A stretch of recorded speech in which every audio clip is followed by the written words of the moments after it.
Hidden. I'm really excited for this theme, and I think it's especially pertinent for what's sort of happening in our neighborhood right now. We're kind of taking a look back, so it's kind of funny. Our name tags this morning are taking a look like what are our hidden gems currently in the city, but we're sort of taking a look back in the talk. And I think every place has a history, and sometimes the history is really apparent. You know, you can look at the architecture, the art that we put in our museums, the transportation system and its level of outdatedness. And sometimes it's not so obvious. So we can look around and see that there's lots of hidden gems in our current day, and there's also a lot of hidden gems in the history of Baltimore. And so we get to sort of hear about some of those today from Mr. Lance Humphries, so I'm thrilled to have him. He arguably sort of specializes in intimately knowing those not so apparent narratives about the city, these historical hidden gems, if you will. So a bit about Dr. Humphries. He received his doctorate in art history from the University of Virginia. His dissertation explored the art and architecture of Baltimorean Robert Gilmore Jr. Oh gosh, now I'm gonna not know. Appropriately enough, Gilmore, who's one of the most important art collectors in the 19th century America, was also the individual who guided the construction of the Baltimore's Washington Monument. So very pertinent to today's topic. In the past several years, Lance was honored with a 2-year-long fellowship at the Frick Art Collection in New York, revising his work on Gilmore for publication. At present, he is working on a study of the Baltimore townhouse from 1780 to 1860. And he also was the funding and current board member of the Mount Vernon Place Conservancy and is chair of the Restoration Committee of the Washington Monument Restoration Project. Which is really exciting to see unfold kind of at our front door and all the developments that have happened. So I'm super thrilled to have him and hear what's going on. So no further ado. Thanks, sir. Thanks. Good morning. As was mentioned, I'm Lance Humphries. I want to clarify. I think she said I was a funding member of the Conservancy. I was a founding member. I'd love to be a funding member, but you know, I do my little bit as a volunteer to make that happen. It's very rare that I'm pleased for a dreary morning, but I am today because my slides are going to be much better than it would be if it was a bright sunny day outside. And that's really important when you're trying to talk about images and things like that.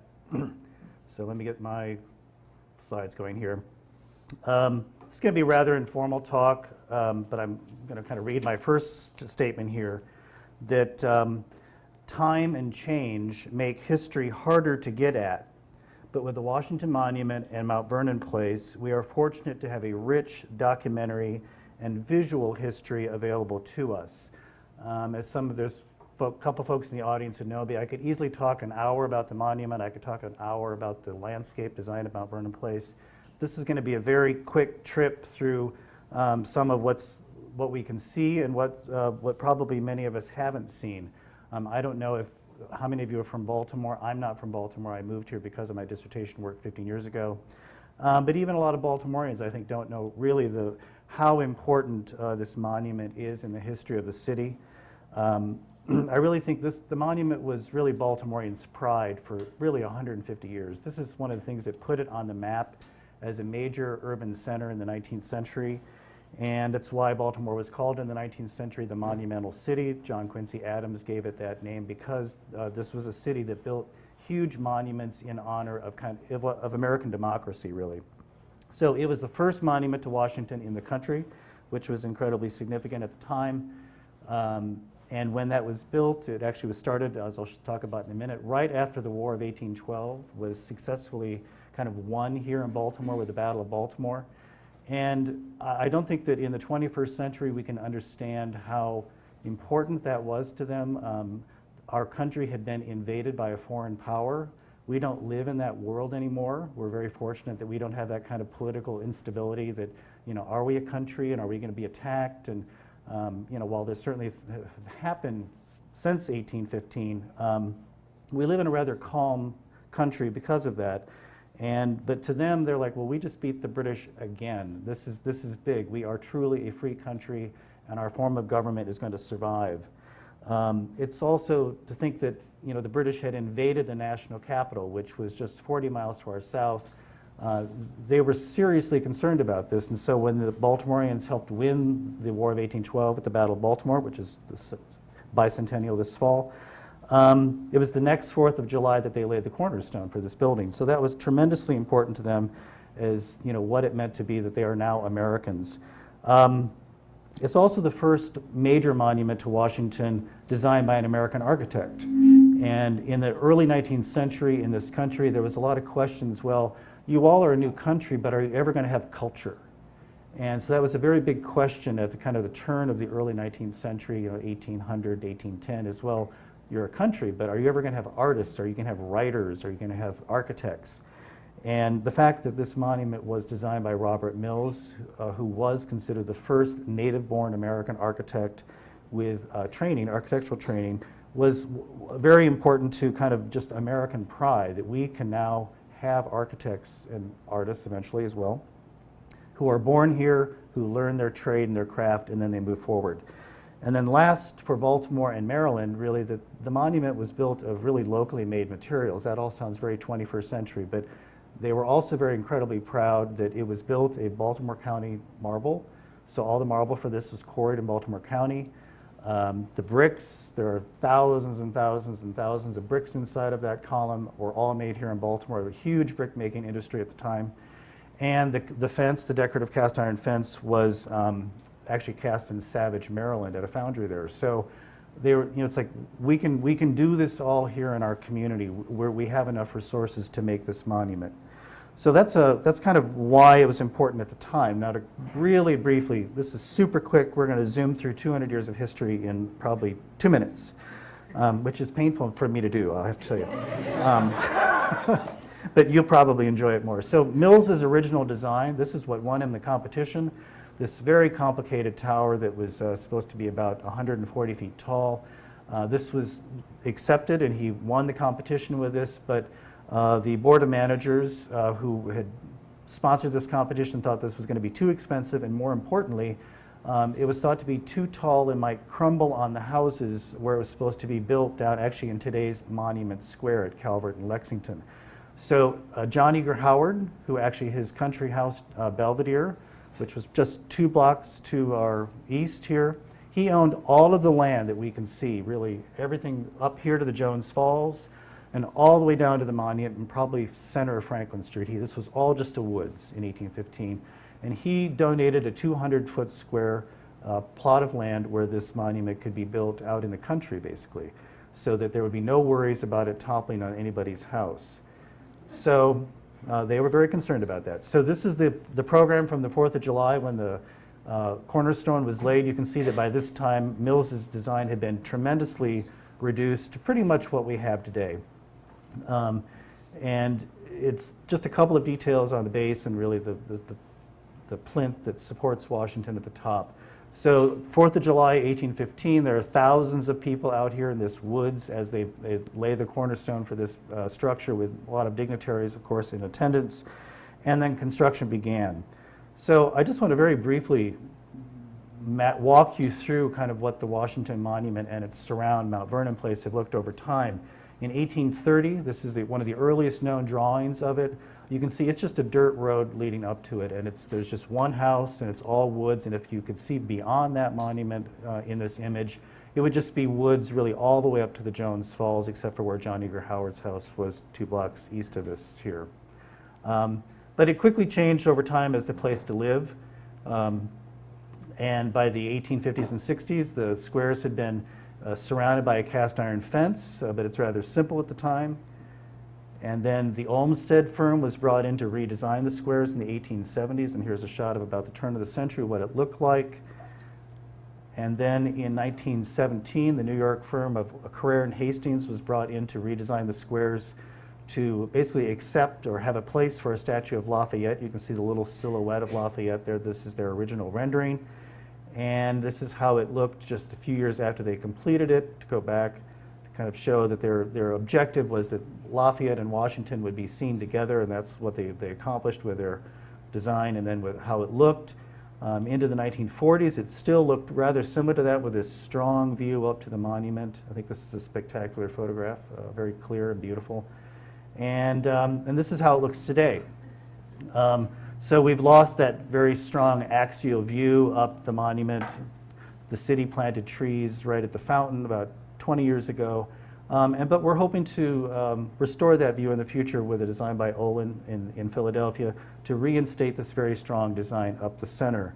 But just to go back for a minute, I think it's interesting how the monument is such a focal point of this entire place that, you know, you really can kind of, it's hard to look at all the details around it because we're just so focused on the monument because it's 180 feet tall.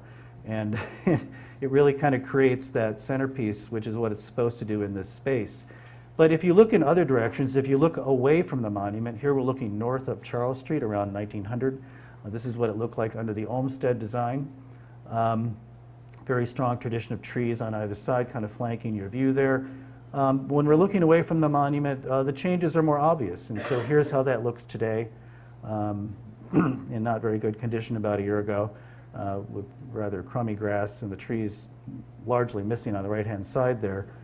But you know, the background's the same, but the foreground is very quickly changing as the designs changed over time.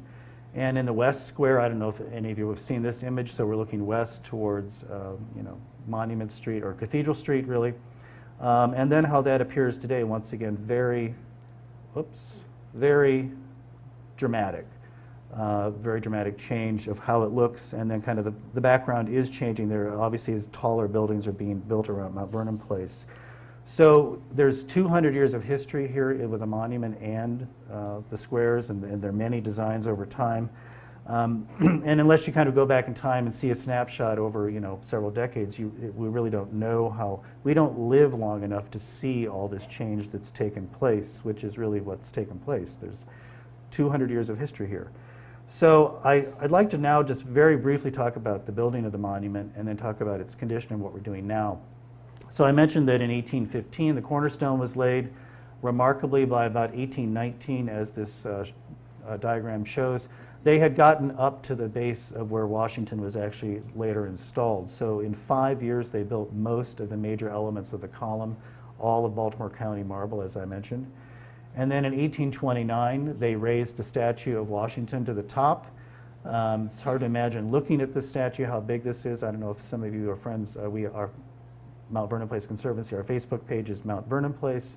We're sharing out a lot of images of the restoration under design or under as it's happening. And just yesterday shared out a lot of photographs of what it looks like up close, which I'll show you in a minute. He's between 14 and 16 feet tall. It's thought that he weighs about 12 tons. And to get him to the top, an entire derrick system was pulleys and just this amazing structure that Mills designed, that they hoisted him up to the top in 3 pieces. And they did it successfully, which is amazing. So he was raised to the top in 1829. What he's doing is very important to the city of Baltimore and the state and really country. He has shown, and this is a very long statement, he has shown resigning his commission as Commander-in-Chief of the Continental Army at the conclusion of the Revolutionary War. This took place in the Maryland State House, and actually the State House is restoring the room where this took place, which will be done this fall.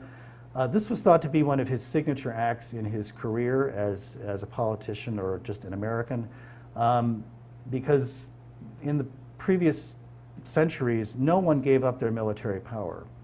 You either were killed or you died, and then somebody took your power. So the fact that he gave up his power to return to civilian life, he later would become president after that, was the signature event in what it meant to be an American, really. That American democracy is about you get voted into office, you do some state, you do some event, job, and then and then you step away from it and go back to civilian life, which was new in the 18th century. So other details on the base were completed in the 1830s. The cast iron fence, which was designed by Mills, was installed, and some pavers and things like that. But the monument was largely complete in the late 1830s. So we are fortunate that with the monument, we have tremendous documentation about the original construction. All the bills and receipts and contracts are at the Maryland Historical Society. Really just about anything you can imagine, from the brickwork, the stone, the fence, etc. And then there's a great early account from 1849 talking about what it looked like and how people used it when it was first built. So you were obviously supposed to come up here to this woods and see this, but then you were also supposed to go inside. I just want to talk about kind of the visitor experience of what it was like originally. How many of you have been in the monument? No, good, that's better than most. It's kind of a square-shaped donut, donut-shaped. It's like a square donut, basically. It's around the outside. And these niches around the wall, Mills designed them to hold busts of worthies. We don't know who those worthies were in 1815 to 29. The only bust that ever arrived is the bust of Washington, which you can see there in the lower right. That was put on loan to the Walters during the Restoration. You can see it there. It's really spectacular. It's huge. He's larger than life. Around the outside, they probably thought that Benjamin Franklin and, depending on your politics, Thomas Jefferson, whoever else would be depicted, but those never arrived. So once you had seen the space room, you were supposed to climb up the stairs in the column shaft. And this 1850 print, I hope you can see it. I've circled people there. There were two visitor experiences. There's a little guy on what's called the lower terrace there, and then there are people way up top on the balcony. And over time, these places have kind of changed how they've been used and not used, just because this was 1829 when this was completed, and there's different expectations of safety. Some of you, if you have climbed to the upper balcony area, usually it's cordoned off. There's gates up there. And the reason that's why is because as of 1938, there had been 3 suicides off the balcony. The first one was in the 1870s, which is amazing that it was 40 years before anyone committed suicide from the top. But in the 20s and 30s, there was kind of a rash of them, and so the city decided to alter all the doors up there and put these huge grates. You can see them, they're now in the vaults in the basement, but I think you can see them on a little bit on the image on your left. That basically allowed you to kind of step outside, look around, but actually not go out on the balcony, and they were called the anti-suicide grills. And I'm sure they did their job, because you couldn't get outside any longer. So those were there really until the 80s, and then the city since then has replaced them with other small black grills that are seen here. This is a view from a crane about a year ago when we were doing some construction work. It's not a particularly enticing view to me to want to take in, but obviously these people were in very desperate straits that they committed suicide from here. And one of the things that changed is that obviously after the 20s and 30s, there became much taller buildings in Baltimore to if you wanted to commit suicide, do it from. So we're pleased, we're pleased that there were no more at the monument. But it makes this kind of a, it's a hard thing. It's just not a safe space out there because of modern codes at this point. If you've been to the top of the Empire State Building, you're completely caged in, and they don't want this to happen any longer. So the lower terrace, you can see here in this beautiful painting of the Flower Mart from 1915. There's all these people out on this terrace kind of enjoying the view. It's really, even just 25 feet up on top of that base, Mount Vernon Place is really spectacular, because you're not way up high, but you're really kind of at the height of all the buildings around there, and you just see all this impressive architecture that surrounds Mount Vernon Place. This has changed over time as well. This is a photograph of it from the top of the Peabody around 1900, showing the original terrace roof. It's just these huge slabs of marble. It was called not only a terrace, but a roof, because it served both functions. And over time, even as early as the 1860s, this roof was not draining well, and so a lot of water was always getting in the building. Well, since about 1900, there's been a foot of buildup on that, what you're seeing there. The red lines are trying to suggest how much gravel and asphalt and tar and whatever, you name it, it is there, about this thick of a buildup. And then just, it's now, as of 8 months ago, it looked like this, with just all sorts of old lighting devices, Christmas lights, Christmas bulbs. It was kind of Granny's attic of everything you didn't want. And all of this has been demoed, which is great, all this electrical equipment, and long term, we'd like to make this visitor experience available to people because it really is spectacular. But it requires some kind of railing back from the original parapet for safety codes. And then the door itself is not very tall that you get out there. So this is kind of the intersection with historic preservation and modern safety codes. And often they don't agree with each other about what the resolution is. So everything we're doing now is setting up the possibility that we could do this in the future, but it probably will not be in place by the time of the bicentennial in next July.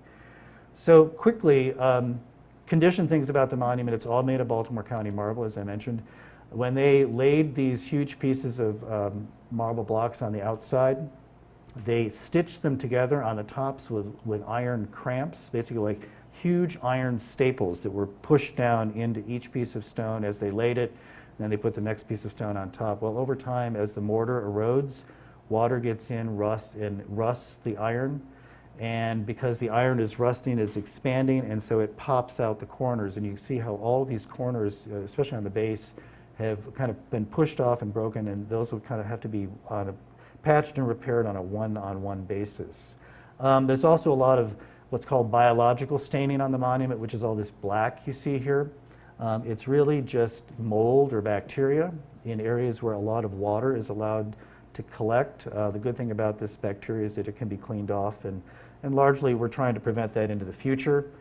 And then inside, as I mentioned, there's a lot of water damage from all the water coming down through the roof. You can see this corner here is kind of saturated with a lot of, it's kind of algae and things that are growing on it or blooming on it because there's so much water. The team right now has a water meter. It's my understanding that if you stick the water meter into a glass of water, it's 50.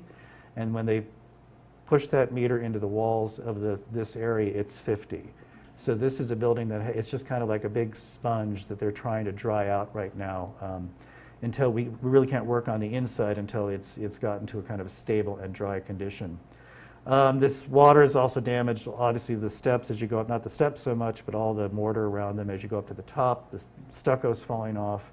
They're starting to repoint this and work on this now, which is great.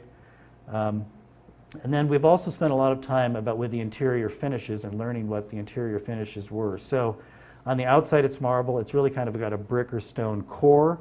But on the inside, the original bills say that it was imitation stuccoed in imitation of stone.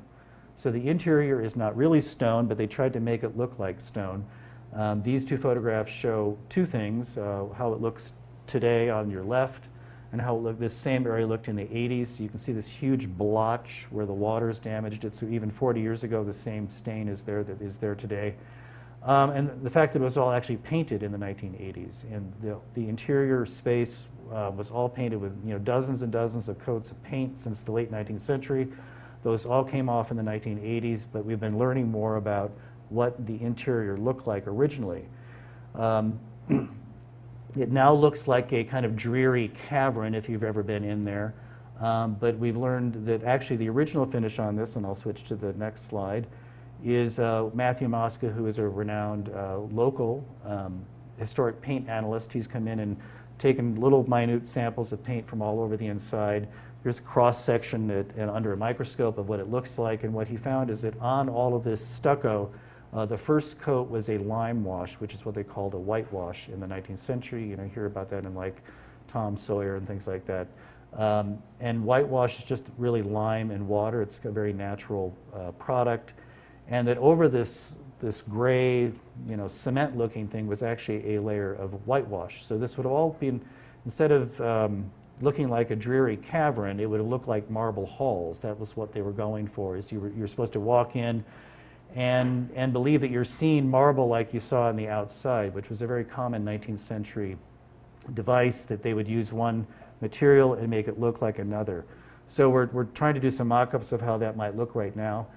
We haven't done that yet, but that'll be happening soon. The outside, this fence by Robert Mills, this is really thought to be one of the most spectacular pieces of cast iron in the United States before in the early 19th century. As I mentioned, made in Savage, Maryland. We know from the original bills that the first coat of paint on this was by Mr. George Rosenstiel, and he painted some kind of base coat, and then he painted it with a bronze green color. It's been black for about 40 or 50 years. Once again, Matt Mosca did microscopic paint analysis of what's left there. On your left is kind of a bigger swath of time. I don't know if you can see down at the bottom, it says early finishes, just maybe the bottom 8. And then there's later finishes up to the top. So, you know, I don't know, maybe 20 different paint layers that have been on there. On your right is just the detail of the early finishes. And amongst all those different colors, he did find what he believes is the early bronze green color. It was kind of a dark bronze, dark greeny black tone that actually next week we're going to be trying to replicate of what that might have looked like. And then you can see it was turned to kind of a rusty brown color, and then it was painted greeny bronze again. Not quite sure what that orange layer, that must have been a pretty scary moment. Let's hope that's a primer, because that would have been a really pretty scary day. And then and then most of the 20th century actually went back to kind of like greens in the 30s and things like that, and then it's been black for about the past 50 years. So that's going to be a neat change to kind of, and it's the same thing of what went on inside. They used a base material, cast iron, and tried to make it look like a more elegant material, bronze. Very typical. The doors, it's the same thing. They were made of oak originally. The original bills say they're of oak. In the 1980s, the paint that was on them was removed, and they were made a natural finish. This was a very not common practice in the early 19th century. They knew that oak or any wood doors on the exterior without paint would not survive very well. And the original bills for these say that they were painted in imitation of bronze. So they too were made to look like bronze. Just showing you here a 4th century door from Rome. You can see what Mills was clearly hoping to replicate with his doors. These little, receding squares looking like an ancient Roman door, and that they expected it to be painted in imitation of bronze. And so there are some early photographs from the 30s showing it painted, but nothing from the 19th century. So once again, we're going to be doing a mock-up of how this bronze could have looked. All these kind of faux finishes, I mean, faux finishing is nothing new in the 21st century. It was done quite a bit in the early 19th century as well. The other big thing is trying to clean the monument of all these biological stains that I was talking about. I'm going to go back and forth here. These are just some areas where our craftsmen have mocked up there. We're going to do tests, and I'm going to advance forward here. So kind of see the little window on the into the basement on the left there, those 2 areas above that. Just kind of watch those into the next slide. They're very black here. And then in this next slide, you can see how that area's been cleaned from black to kind of tan. The monument is not going to become brilliantly white after being cleaned. It's 200-year-old stone. It has kind of its own patina. It'll be a little cleaner in general, but all of these very black areas, and I'll go back because I think that's kind of a dramatic. See how black that is right there? And then as we move forward, it's really quite a nice tan. It's trying to even out all these black areas with the rest of the monument, kind of an even surface that doesn't look like there's strong areas of contrast. So they're also doing a lot of tests with mortar to make the matching mortar that'll match what's around it. Here they've kind of cut out a mortar joint that's going to have a new mortar mix tried in it. On the left of that vertical slice, you can see a little hole where they were going to do a test patch, and there's actually a similar hole like that on the right-hand side, which I'm now going to, oops, sorry, too much, sorry. There was a similar hole right where that red spot is. And so the beauty of that is that patch that they put really blends in with the surrounding materials. And so each, and you can see this huge gash down below where one of those cramps pushed the stone out. Each little bit of damage like that would try to blend with the area around it. So, it's a very mortar work and stonework and brickwork. It's a very old craft tradition, but it's really about just trying to make things blend with this situation around them. So with a lot of these tests underway and mock-ups, we've got more mock-ups we're doing this week. 2 months ago, we really kind of began the construction effort. The fence was disassembled. This is Krug, who's the very renowned ironwork firm that's still in business in the city, taking down most of the fence so it could go off-site and get cleaned. When I bet this gate piece here weighs, like 1,000 pounds. It's amazing how heavy these things are, and this was cast as one piece. We think the various parts of the fence obviously could be assembled on site, but these enormous gate pieces are just massive. We then started taking up all the pavers around the inside of the monument, inside the fence area, because there was going to be scaffolding coming up, and we didn't want the scaffolding to rest on the marble pavers because that would obviously crack all of that stone. So these poor guys were out there doing all this in the middle of all that snow in January. Every paver's been numbered. There's like a road map of where everyone goes back when they bring them back. So that was just doing that was a huge job. On the lower right, you can see we're looking down and all the pavers are gone. The fence is largely gone. These large posts are going to be done in place there. This was exciting to me. I love this photograph. The electrical firms demoed about 75 years of unused mechanical devices inside of the monument. This box here, I don't know if you can read it, it says streetlights. I actually looked up the label on that particular model. That was probably made in like 1952. There have not been streetlights working out of the monument in decades, but all this stuff it was there, and then the next guy left it, moved, and put a new one in. It's like what happens in everybody's houses. So that pile down there is all gone. Everything is being redone, all new electrical systems, new LED lightings for all of the monument. It's going to be energy efficient and much more beautifully lit, we think, than it has been traditionally. So it's been very exciting to see the scaffolding go up if you all live here in Mount Vernon or walk by or see our Facebook page. This is a pretty great image from a view from the Washington Apartments, what the beautiful building on the corner there, north east corner of the square. I think we seldom get up close to this column, and you can hopefully see the guys there working. It really shows how massive this is to see a person standing in front of that column and the scale of what they were building in the early 19th century. So a cool discovery you may or may not have heard about is several weeks ago in the vaults beneath there, which were really never a public area, but we know people went down below. We were removing some plaster that had failed, and it's in this image you can see that on the right wall there's that kind of battered area that has this angle to it, and a lot of that plaster had failed. And so when they removed several sections of it, one whole wall of that was completely covered with signatures and dates. This made the sun, which was nice. I'm trying to advance forward here. There we go. And Mr. J.W. Hogg, he kind of had his 15 minutes of fame 3 weeks ago.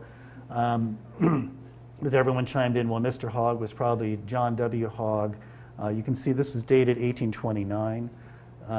There was a carpenter in Baltimore in that time named John W. Hogg, but in 1829 he was 16 years old. We don't know what he was doing at the monument at the time. He just may have been scribbling his name in the basement. He may not have been working. There really wasn't a lot of carpentry work going on in 1829 except raising the statue to the top. So there had been a lot of posts and beams and things that people were making. But we really don't know if they're workers or, and I'll just show you another example. You may not be able to read this. Horace Southmaid, M-A-Y-D. There really weren't Southmaids in Baltimore in this period. They were all up in New York and kind of Connecticut area. So these just may have been tourists who were here who wrote their name in the basement. We know that the entire column shaft on the inside was completely covered with names and graffiti. As early as the 1890s, there's newspaper accounts of it. Those are all gone. These in this vaulted area in the basement survived because probably in the 1840s, this was all, well, it was all plastered over. So no one has ever seen these in 150 years. And the really neat thing about it is that almost all of them are from 1819 to 1829. So really early dates. And the fact that people are up here in the woods looking at this monument and being bad, I guess. We don't need to celebrate that part of it. But it's a neat documentation of their being here and seeing the monument. So the scaffolding is largely complete as of this past Monday. This is maybe late last week when we hadn't quite gotten around the Statue of George up top. We did a Facebook post of this image saying some monuments get all the attention. This poor little column in the foreground is feeling a little woebegone.